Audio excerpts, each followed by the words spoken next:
제가 왜 이런 얘기를 장황하게 하느냐 하면은 정치인들이 백성을 무서워해야 돼요. 정치인들이 백성을 무서워해야 돼. 내가 잘못한 게 있으면은 정치인들이 발을 붙이기 못하게 해야 돼. 근데 우리나라 정치인들은 백성을 무서워하지 않아요. 왜? 백성들이 눈 감아 주는 거예요. 누가 하도 누려고 살아갖고 까먹어.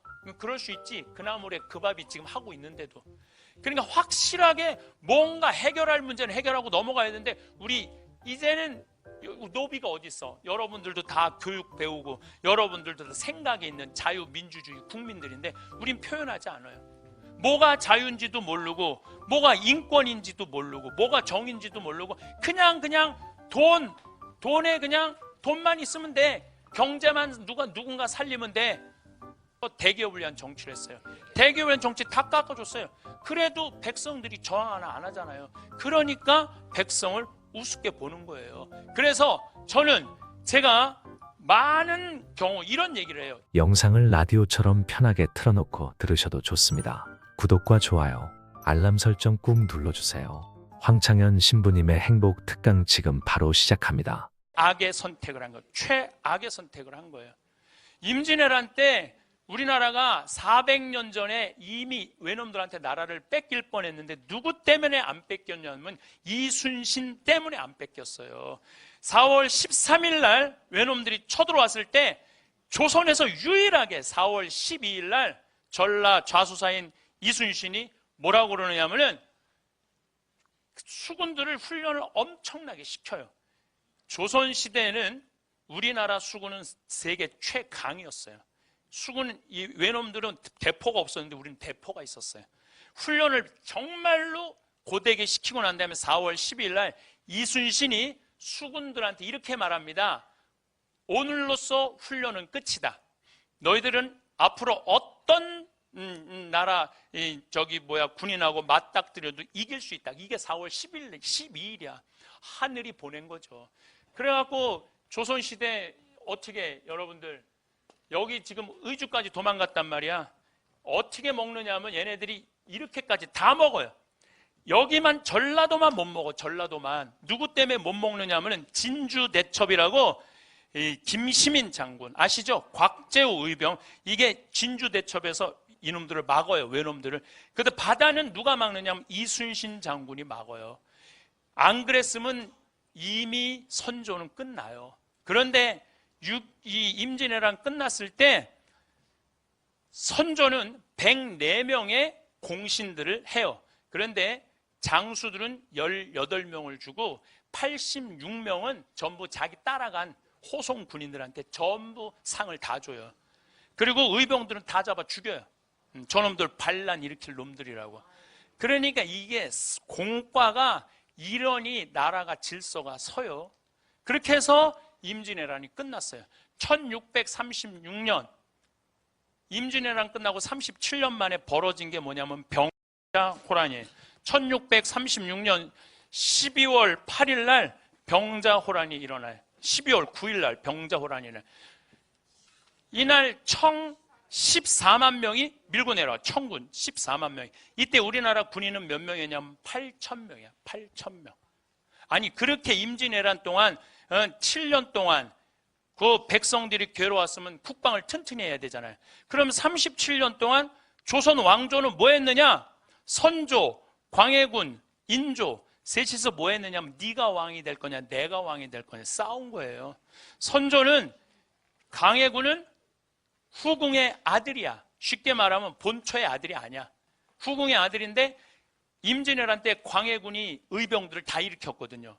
그러니까 선조보다 누가 인기가 있었냐면 광해가 더 인기가 있었어요. 그러니까 광해가 미웠던 거예요. 그러니까 광해가 와서 전쟁 끝나고 문안 인사 오면 이놈의 새끼 너 명나라에서 세자 책봉도 안 했는데 뭐하러 나오고 인사 왔느냐고. 자기보다 인기가 높으니까. 그런데 선조가 늙음하게 장가를 갔는데 애를 하나 낳네. 임목대비가 영창대군이라고. 이거를 왕으로 만들고 싶은 거야. 그러니까 이걸 왕으로 만들 거냐 저걸 왕으로 만들 거냐 이런 거예요. 그래서 1608년에 근데 선조가 갑자기 죽어버려요. 죽으면서 어쩔 수 없이 광해가 왕이 될 것 같으니까 불러갖고 이렇게 말해요. 동생 영창을 죽이지 말아라. 네 애미 이 임목대비는 20살이고 광해는 30살이었어요. 그러니까 얼마나 어린 부인을 얻은 거예요. 네 애미를 폐비시키지 말아라 이랬거든요. 근데 선조 죽자마자 엄마 폐비시켜 임목대비. 그리고 영창은 강화도로 보내갖고 문 걸어 잠그고 쪄서 죽여, 쪄서 동생을. 그러니까 이게 여기다 폐륜하다 그래서 반정이 일어나는 게 인조반정이에요. 이때 이괄이라는 장수가 제일 먼저 하도 괄괄해갖고 이름도 이괄이야. 예, 예. 제일 앞장서갖고 이 광해를 내쫓아요. 근데 이 이괄이라는 장수는 자기가 형조판서 되길 원했어요. 근데 어디도 보냐면 변방으로 내쫓아버려. 평양 쪽으로. 그러니까 너무너무 화가 나잖아요. 근데 아들을 영모죄로 또 묶으려고 그래. 그러니까 너무너무 화가 나갖고 일으킨 난이 이괄의 난이에요. 이때 이괄이 평양에 군인이 2만 명이 있었어요. 한양이 2만 명이 있었어. 4만 명이 서로 네가 왕이 될 거냐 내가 왕이 될 거냐 싸우다가 4만 명이 다 죽어요. 다 죽어요. 그 다시 인조반정이 3일 동안은 이괄이 이 한양을 차지하고 이 광해는 어디로 도망가요? 저 밑으로 도망가거든요. 결국은 제주도로 가서 죽어요. 이제 인조도 이제 도망가죠. 공주로 도망을 가요. 인조도 공주로 돌아와요. 4만 명이 다 죽어. 그러니까 군인을 키우지를 않는 거야. 정책적으로. 왜냐하면 또 어떤 놈이 반란을 일으킬 줄 어떻게 알아? 내가 아까부터 말한 얘기가 무슨 얘기냐면 백성을 위한 나라가 아니라니까요. 누구를 위한 나라야? 왕을 위한 나라야. 그러면서 병자호란이 일어났을 때 개성에서 평양에서 그 장수들이 이렇게 말합니다. 한 번이라도 진법 훈련을 하고 우리가 패했다면은 한이 맺히지 않을 텐데 진법 훈련을 못하게 한 거예요. 진법 훈련만 하면은 저놈 영목 꾸밀라고 그런다. 한양 올라가고 뒤집으려고 진법 훈련을 못하게 한 거예요. 그래갖고 인조는 결국은 5일 만에 한양에 도착을 해요. 철기병 14만 명이. 철기병 들어봤죠? 최종병기 활이라는 거 아시죠? 그게 그 얘기예요. 14만 명이 5일 만에 와. 인조는 할아버지 닮아서 시구문으로 남한산성으로 도망가요. 남한산성으로 버티다가 전부 다 경상도, 충청도, 전라도에서 또 노비들 오라고 그랬는데 노비들이 안 와요. 왜 안 오냐면은 임진왜란 때 한번 속았잖아. 근데 누가 왕을 위해서 죽겠어요. 왕이 도망다니고 이런 왕을. 그러니까 안 와. 그래도 억지로 한 4만 명이 와요. 4만 명하고 청철기병 300명하고 붙어요. 쌍영치 전투라고 경기도 광주 쌍영치라고 언덕이 있어요. 근데 겨울인데 붙으면서 너무너무 무서워. 노비들이 한 번도 훈련을 받은 적이 없어. 다 자기네들끼리 도망가다가 밟혀 죽어요. 자기네들끼리 밟혀 죽어. 그러니까 결국은 어쩔 수 없이 인조는 삼전도, 지금 롯데월드 있는 데 있죠? 거기가 삼전도예요. 삼전도에 끌려 나와. 남한산성에 가깝잖아요. 삼전도에 끌려 삼괴 구고두라는 항복식을 해요. 한 번 절하고 3번 이마 짓지는 거. 화정이라는 드라마 요즘 계속 해요. 끝났어요? 거기에 항복하는 거 혹시 보신 적 있어요? 한 번에 그냥 이마에 막 피가 나오잖아요.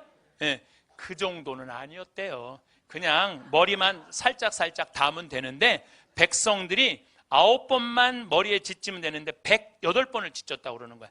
이건 백성들이 원하는 거야. 역사에서는 그런 내용이 없대요. 백성들이 원하는 거. 머리통이 터져도 된다 너는. 그러니까 왕하고 백성의 관계가 깨진 거지. 왜? 왕이 누구를 무시해? 백성을 무시했기 때문에 그래요. 백성이. 왕이 백성을 무시하면 백성은 왕을 지켜줄 생각이 없는 거예요. 이거 정말로 중요한 진리예요. 그래갖고 병자호란이 끝났어. 이제 나라는 정말 점점 어두운 데로 가는 거예요. 그런데 1894년 2월 10일 날 뭐가 일어나느냐면 동학농민 전쟁이 일어나요. 전라도 고부라는 곳에서 군수가 갑질을 해야 되는 거예요. 군수가 무슨 갑질을 해야 되느냐면은 막 죽은 아버지 무슨 묘한다고 비석 세운다고 세금 뺏고 뭐 죽은 애들 세금 뺏고 세금을 얼마나 갑질을 하면 군수 이름이 조병갑이야. 조병갑이야. 군수 이름이 조병갑이에요. 정봉준이 아버지가 관아에 가서 매 맞아 죽어요. 그때 전봉준이 들고 일어나요. 그래갖고 전주, 경상도, 충청도, 전라도 다 먹어요. 그래갖고 한 6개월 동안 통치를 해요. 동학농민군이 실질적으로 통치를 하고, 이제 어디만 밀고 올라가면 되냐면 한양만 밀고 올라가면 돼. 이제 고종만 뒤집어 엎으면 돼. 근데 고종은 이 동학농민군하고 타협할 생각이 없었어요. 어디다 도움을 청하느냐면 청나라에 도움을 청해요. 나 좀 지켜줘라. 그러니까 청나라가 2,800명을 보내줘요. 이때 8,000명의 일본군들이 들어와. 일본 애들은요 항상 호시탐탐 우리를 노리고 있어요. 일본 애들은 항상 아주 대놓고 노리고 있어요. 그래갖고 청일전쟁이 일어나요. 청일전쟁이 아산, 성안, 평택에서 일어나요. 왜 청일전쟁을 아산, 성안, 평택에서 하냔 말이야. 청나라 심양에서 하든지 일본 도쿄에서 하지 왜 아산, 성안, 평택에서 하냐 이거야.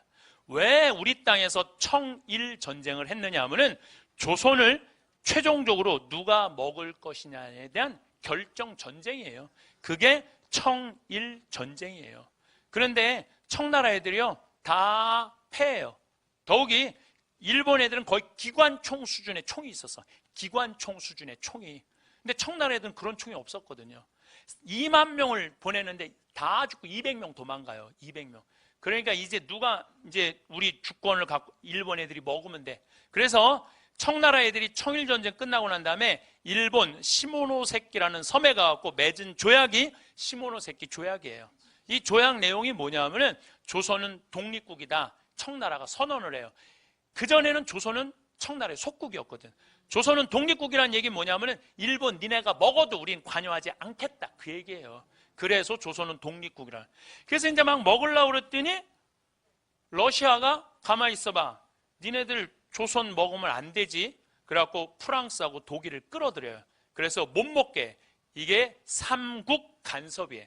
너무너무 열받잖아요. 다 먹은 건데 저 러시아 때문에. 그런데 그 러시아에 가서 딱 붙어갖고 우리나라를 지킨 게 누구냐면 명성황후예요. 명성황후가 러시아가 힘이 세구나 가갖고 우리 일본한테 지켜줘라 계속 그러니까 너무너무 명성황후가 미웠던 거야.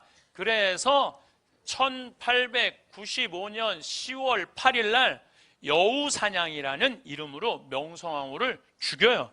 경복궁에 들어가갖고 건천궁, 건천정이라고도 하죠. 건천궁에 들어가고 명성황후를 끄집어내요.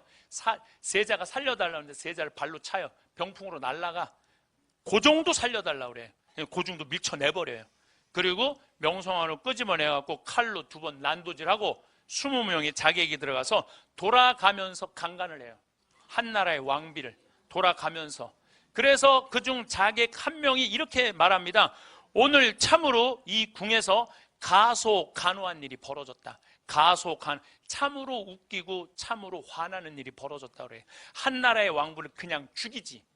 돌아가면서 20명이 겁탈을 했다는 건 이건 치욕적인 거예요. 저는 명성황후라는 이 뮤지컬을 2번을 보면서 정말로 속에서 불이 났어요. 그러면 우리나라는 왜 왕비 하나를 지켜주지 못했어요?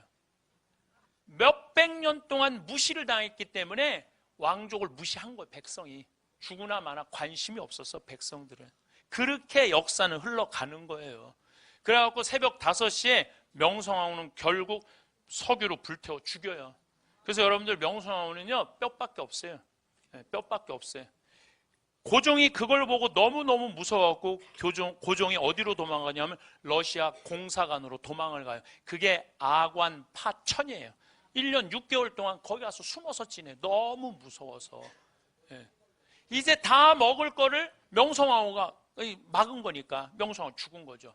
그리고 1904년, 1905년 러일 전쟁이 일어나요. 러일 전쟁은 만주 땅하고 우리나라 땅을 러시아가 먹을 거냐 일본이 먹을 거냐 전쟁을 치르는데요.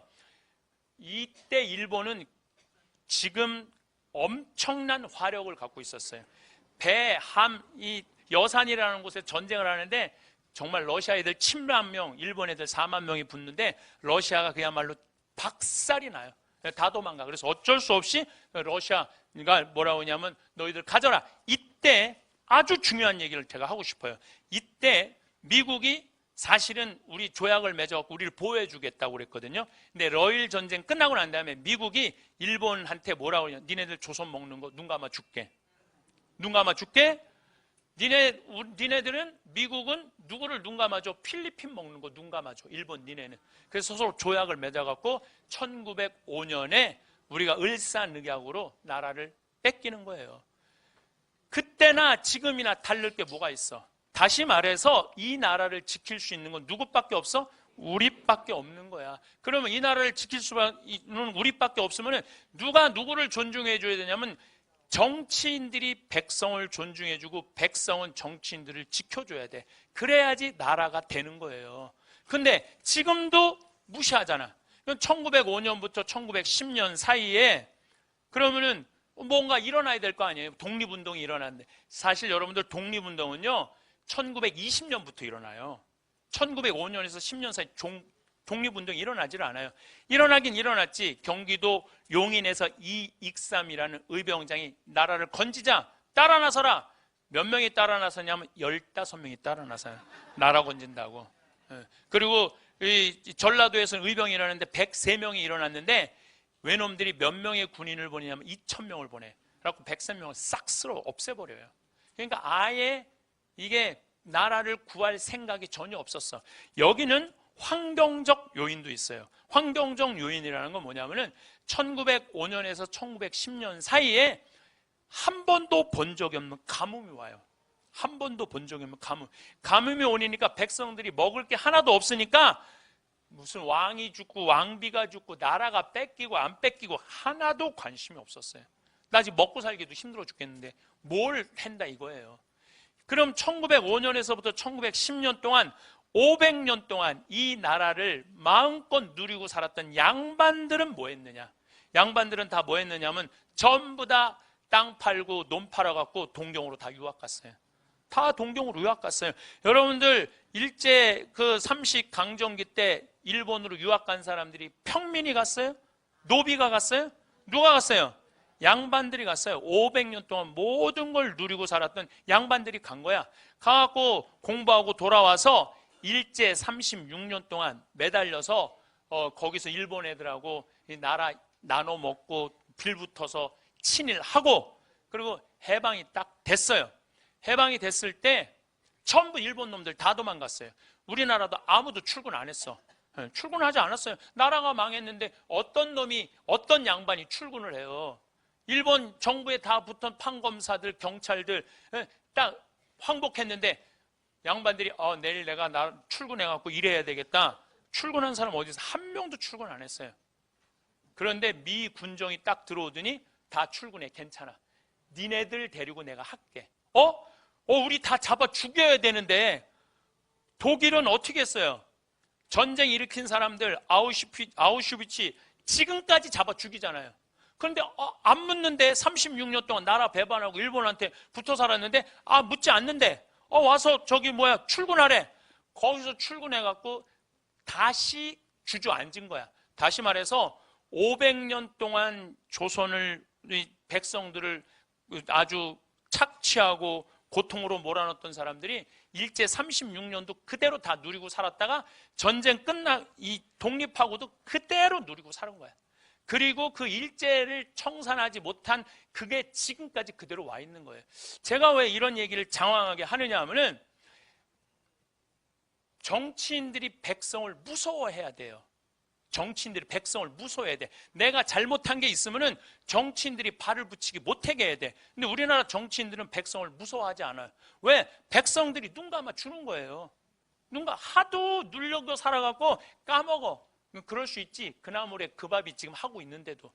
그러니까 확실하게 뭔가 해결할 문제는 해결하고 넘어가야 되는데 우리 이제는 노비가 어디 있어? 여러분들도 다 교육 배우고 여러분들도 다 생각이 있는 자유민주주의 국민들인데 우린 표현하지 않아요.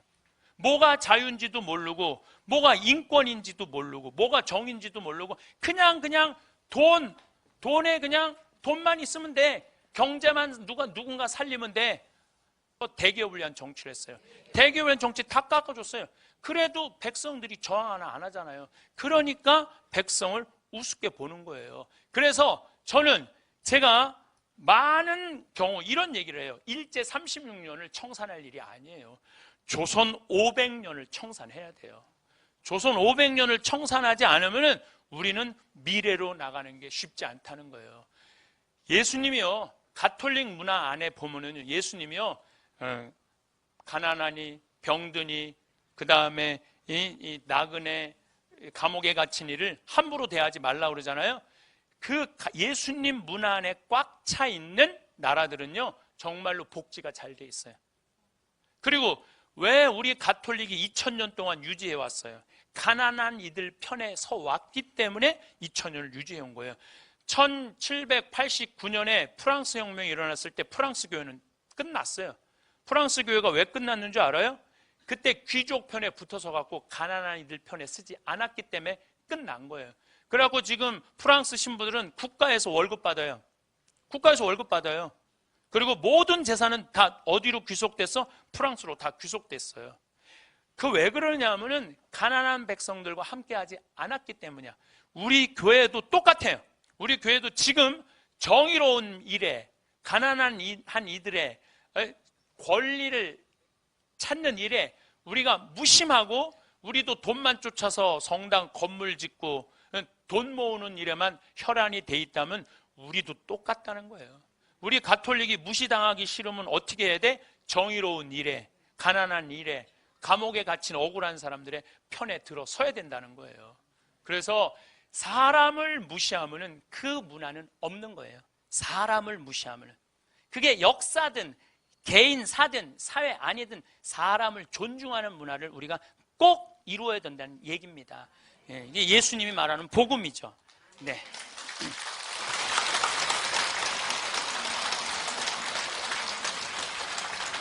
마침 기도 바치도록 하겠습니다. 성부와 성자와 성령의 이름으로 아멘. 하느님께서는 각자에게 그 행실대로 갚으실 것입니다. 꾸준히 선행을 하면서 영광과 명예와 불멸을 추구하는 이들에게는 영원한 생명을 주십니다. 그러나 이기심에 사로잡혀 진리를 거스르고 불의를 따르는 자들에게는 진노와 격분이 쏟아집니다. 먼저 유다인이 그리고 그리스인까지 악을 저지르는 자는 누구나 환난과 고통을 겪을 것입니다. 먼저 유다인에게 그리고 그리스인에게까지 선을 행하는 모든 이에게는 영광과 명예와 평화가 내릴 것입니다. 하느님께서는 사람을 차별하지 않으시기 때문입니다. 영광이 성부와 성자와 성령께 성부와 성자와 성령의 이름으로 아멘. 감사합니다. 오늘 황창현 신부님 강의 어떠셨나요? 우리나라는 약 400년 전 왜군의 침략으로 국토를 잃을 위기에 처했습니다. 그러나 그 위기를 막아낸 것은 다름 아닌 이순신 장군 덕분이었습니다.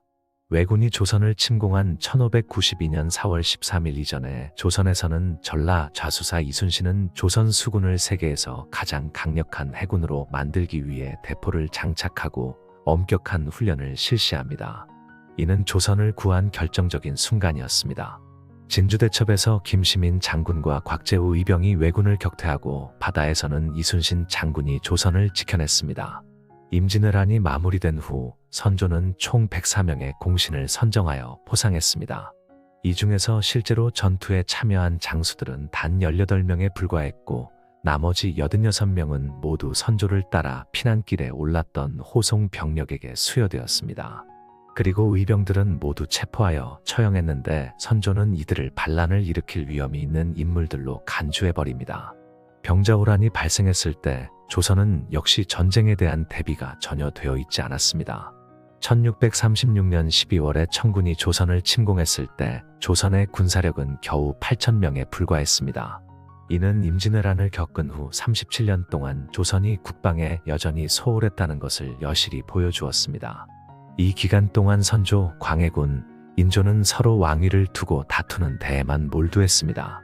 이러한 권력 싸움은 조선이 내부적으로 약화되는 결과를 가져왔고 이는 병자호란 때 조선의 방어 능력이 현저히 부족했던 주요 원인 중 하나가 되었습니다. 광해군이 통치하던 시기 선조는 갑작스레 세상을 떠나며 후계 문제를 남겼습니다. 그러나 광해군은 왕위에 오른 후 인목대비를 패비하고 영창대군을 강화도로 보내어 감금한 뒤 비극적으로 죽음에 이르게 합니다.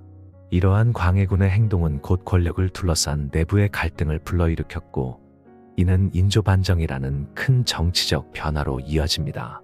이궐은 자신이 형조판서가 되기를 원했으나 대신 변방으로 좌천되자 분노하여 반란을 일으켰습니다. 그의 날은 평양에서 시작되어 한양으로 확산되었고 당시 한양에는 약 2만 명의 군대가 주둔하고 있었습니다.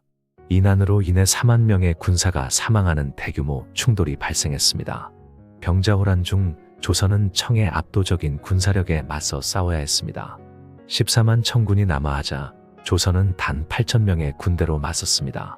조선의 방어는 빠르게 붕괴되었고 인조는 한양을 포기하고 남한산성으로 피신해야 했습니다. 전투는 곳곳에서 벌어졌으나 조선의 군대는 대부분 훈련 부족으로 인해 체계적인 저항을 하지 못했습니다. 특히 쌍명치 전투는 겨울철에 벌어진 혹독한 전투였으며 조선군은 조직적인 대응 없이 대부분 도망치다가 전사했습니다. 결국 인조는 삼전도에서 청에 항복하며 조선은 청의 속국이 되는 불명예를 안았습니다. 항복 절차는 조선의 자존심을 깊게 상하게 했으며 인조가 머리를 여러 번 바닥에 찧어야 했던 것은 조선 백성들에게 큰 충격을 주었습니다. 이 사건은 조선의 왕과 백성 사이의 신뢰를 깊게 훼손했습니다. 왕이 위기 상황에서 백성을 보호하지 못하고 대신 자신의 안위만을 추구했기 때문입니다. 동학농민운동은 1894년에 전라도 고부에서 시작되었으며 군수의 부당한 행위에 대한 반발로 촉발되었습니다. 군수 조병갑의 갑질에 분노한 백성들, 특히 전봉준이 이끄는 농민들이 일어나 운동을 시작했습니다. 이 운동은 전라도, 경상도, 충청도 등을 넘어 전국적인 규모로 확대되었고 농민군은 약 6개월 동안 실질적으로 지역을 통치했습니다. 동학농민군은 한양을 향해 진격했으며 그들의 목표는 고종을 축출하고 부패한 정부를 개혁하는 것이었습니다. 하지만 고종은 동학농민군과의 타협을 거부하고 대신 청나라의 군사 지원을 요청했습니다. 이에 일본도 군대를 파견하며 이는 청일전쟁으로 이어졌습니다. 청일전쟁은 조선 땅에서 벌어졌으며 최종적으로 일본의 승리로 끝났습니다. 이 전쟁의 결과로 청나라는 조선에서의 영향력을 상실하고 시모노세키 조약을 통해 조선의 독립을 인정했습니다. 시모노세키 조약을 통해 청나라는 조선에 대한 모든 권리를 포기하고 조선은 사실상의 독립국이 되었다고 선언되었습니다. 하지만 이는 일본의 조선 지배를 용이하게 만드는 결과를 초래했습니다. 뒤이어 러시아와 다른 서구 열강들이 조선에 대한 자신들의 이익을 주장하면서 국제적인 간섭이 시작되었습니다. 명성황후는 이러한 외국의 압력에 맞서 조선의 독립을 지키려 했으나 1895년 일본에 의해 암살되었습니다. 이 사건은 조선 사회에 큰 충격을 주었으며 일본의 조선 침략에 대한 분노를 불러일으켰습니다. 일본은 이후 러일전쟁을 통해 러시아의 동아시아 영향력을 제거하고 조선에 대한 자신의 지배를 확고히 했습니다. 미국은 이 시기에 포츠머스 조약을 통해 러일전쟁을 종결지었습니다. 그러나 이 조약은 일본에게 조선에서의 우위를 인정했으며 이는 조선의 운명에 결정적인 영향을 미쳤습니다. 일본의 승리는 이후 1905년 을사늑약을 통해 조선의 외교권을 일본에게 넘기는 결과를 가져왔습니다. 이 사건은 조선의 독립 상실과 일본에 의한 식민지화의 서막을 열었습니다. 일제강점기는 조선에 대한 일본의 지배가 공식화되면서 시작되었으며 이 기간 동안 조선 사회는 근본적인 변화를 겪었습니다. 독립운동은 1920년대부터 본격적으로 활성화되었으나 1905년부터 1910년 사이에도 여러 차례 독립을 위한 노력이 있었습니다. 이 시기의 대표적인 사건으로는 용인에서 이익삼 의병장이 이끈 운동과 전라도에서 일어난 의병 활동이 있습니다. 이러한 노력에도 불구하고 일본군의 압도적인 군사력 앞에 많은 의병들이 희생되었습니다. 이 시기에 조선은 한 번도 경험하지 못한 심각한 가뭄과 함께 사회적, 경제적 어려움을 겪었습니다. 백성들은 생존의 위협에 직면하여 왕과 나라의 운명에 대해 관심을 갖기 어려운 상황이었습니다. 이런 배경 속에서 양반 계층의 많은 이들이 조선을 떠나 일본으로 유학을 떠났고 일제 강점기 동안에도 그들의 지배층으로서의 위치를 유지하려 노력했습니다. 해방이 되었을 때 일본의 지배층은 대거 도피했으며 조선에서는 일시적으로 공백 상태가 발생했습니다. 미군정이 수립되면서 기존의 지배층은 다시 권력을 잡을 기회를 얻었습니다. 이는 조선 사회에서 심각한 분열을 야기하고 일제의 잔재를 청산하지 못한 채 현대사로 넘어가는 주요 원인이 되었습니다.